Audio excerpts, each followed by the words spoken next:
Hello, hello, my dear students. Welcome to my channel Agrawal math Darbhanga. इस video में हम सभी common factor and common multiple इसे समझने वाले हैं। इसके फर्स्ट पार्ट में हमने फैक्टर और मल्टीपल क्या होता है इसको समझा। आज हम इसमें यह समझेंगे कॉमन फैक्टर और कॉमन मल्टीपल कैसे निकालते हैं। Now let's start the video.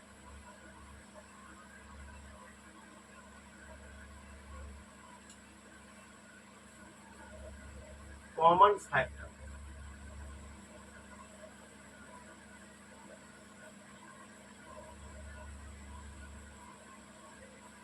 Common का मतलब होता है जो दोनों में पाया जाए। एक एग्जांपल लेते हैं, बिल्कुल क्लियर हो जाएगा। जैसे आपको पूछा गया फाइंड द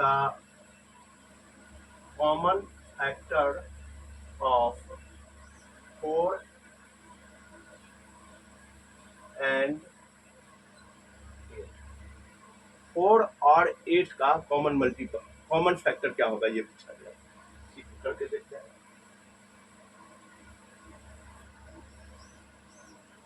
तो सबसे पहले आप 4 का फैक्टर,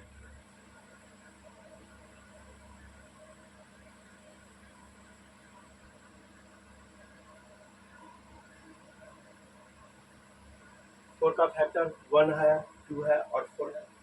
अब 8 का फैक्टर,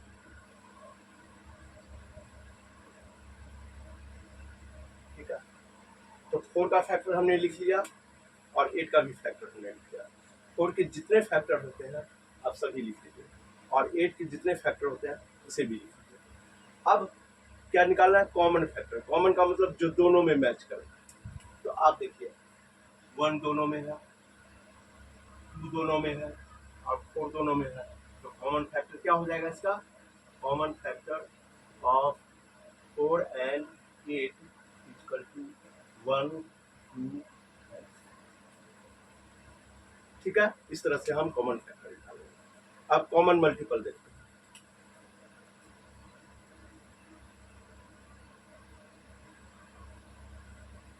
कॉमन मल्टीपल, जैसे क्वेश्चन आपको दिया गया find common multiple of 3 and 6, ऐसा कहा 3 और 6 का कॉमन मल्टीपल निकालिए। ठीक है, तो सबसे पहले आप क्या कीजिए कि 3 का मल्टीपल लिखिए। तो 3 का मल्टीपल क्या हो जाएगा?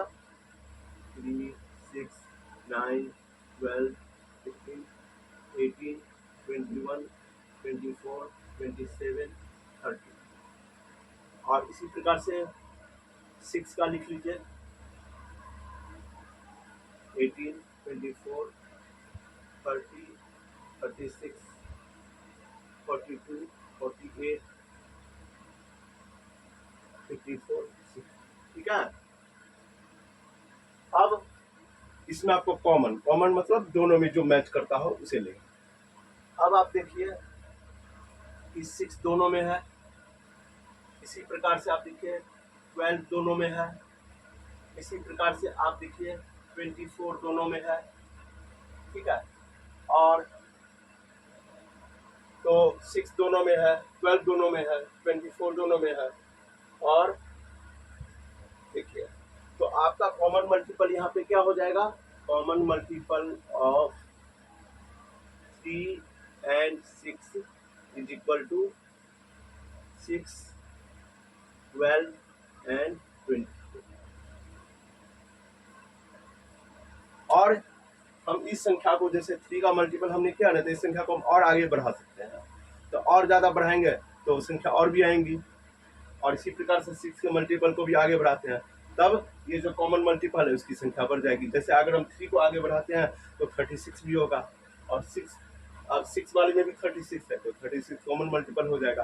तो इस प्रकार से है। तो हम लोग नॉर्मली जो है सो जिसका मल्टीपल कहा जाता है, जिसका कॉमन मल्टीपल कहा जाता है, उसके टेबल को पूरा लिखते हैं और उसमें से कॉमन मल्टीपल हम लोग सॉर्ट आउट छाट लेते हैं। इस प्रकार से कॉमन मल्टीपल निकलता है। तो कॉमन फैक्टर और कॉमन मल्टीपल आपको अच्छे से समझ में आ गया होगा, ऐसी आशा करते हैं। Thank you very much.